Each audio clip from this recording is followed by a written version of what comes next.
الذین آتیناہم الکتاب یتلونہ حق تلاوتہ اولئک یؤمنون بہ ومن یکفر بہ فاولئک ھم الخاسرون.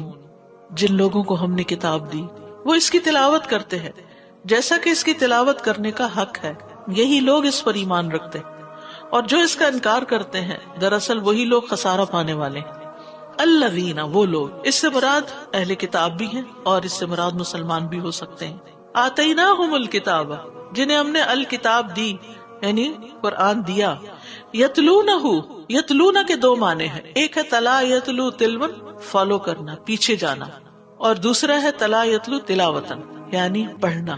تو جو لوگ اس کی تلاوت کرتے ہیں کیسے؟ حق تلاوت ہی، جیسے اس کو پڑھنے کا حق ہے، یعنی سمجھ کر پڑھتے ہیں. یعنی کسی بھی چیز کو اگر آپ بغیر سمجھے پڑھ رہے ہیں تو کیا آپ اس کے پڑھنے کا حق ادا کر رہے ہیں؟ مثلا آپ نے ایون اگر اخبار بھی اٹھا لیا اور ایسے بس دیکھ رہے ہیں اور سو رہے ہیں اور آخر میں اپنے آپ سے پوچھتے کیا پڑھا، پتہ نہیں کیا پڑھا، تو آپ نے حق نہیں ادا کیا.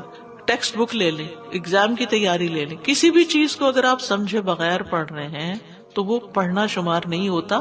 اور یہاں تو پھر حق کا تلاوت ہی کی بات آئی کہ جیسے اس کے تلاوت کا حق ہے، تو اس حق میں تجوید بھی آ جاتی ہے، اس حق میں ترجمہ بھی آ جاتا ہے، اس حق میں پھر تفسیر بھی آ جاتی ہے، اس کا فہم آ جاتا ہے، اس پہ تدبر آ جاتا ہے، اور اس میں تذکیر بھی آ جاتی ہے. وَلَقَدْ يَسَّرْنَا الْقُرْآنَ لِلذِّكْرِ فَهَلْ مِن مُدَّكِرٍ. قرآن بھیجے جانے کا ایک مقصد ذکر بھی ہے. فَهَلْ مِن مُدَّكِرٍ، ہے کوئی جو نصیحت پکڑے؟ تو اس کا حق ادا کرنا بے حد ضروری ہے.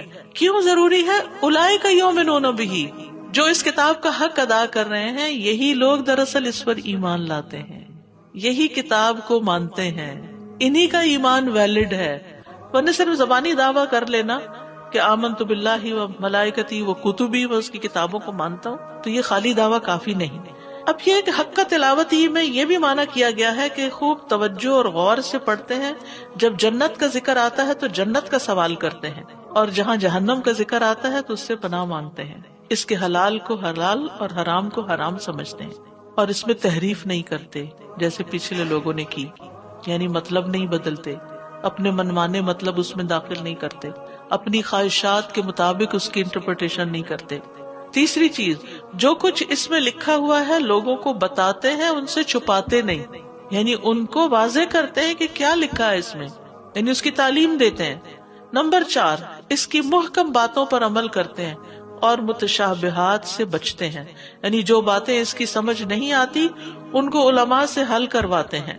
اور نمبر 5، اس کی ایک ایک بات کو فالو کرتے ہیں، یعنی ہر آیت امپورٹنٹ ہے، پک اینڈ چوز نہیں کرتے. امام سیوطی کہتے ہیں کہ سب سے بڑا مقصد اور سب سے اہم مطالبہ یعنی قرآن کا تدبر کے ساتھ قرأت کرنا ہے اور اس کا فہم حاصل کرنا ہے. اسی سے سینے کھلتے ہیں اور دل روشن ہو جاتے ہیں، یہ دلوں کے لیے شفا ہے. پھر اسی طرح قرآن کو اپنی آواز کے ساتھ مزین کرنا بھی ضروری ہے، یعنی خوبصورت انداز میں تلاوت کرنی چاہیے، کیونکہ کسی بھی چیز کو گا کے پڑھنا جسے کہتے ہیں نا، یہ انسان کی فطرت میں ہے، انسان کو اچھا لگتا ہے.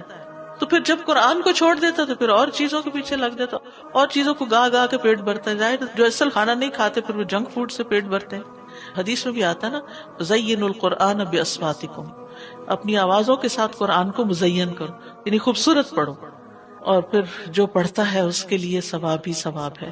اور واحد ایک نیکی یہ ایسی ہے کہ جس پر ثواب قیامت کے دن پڑھنے پر بھی ملے گا، باقی کوئی چیز نہیں.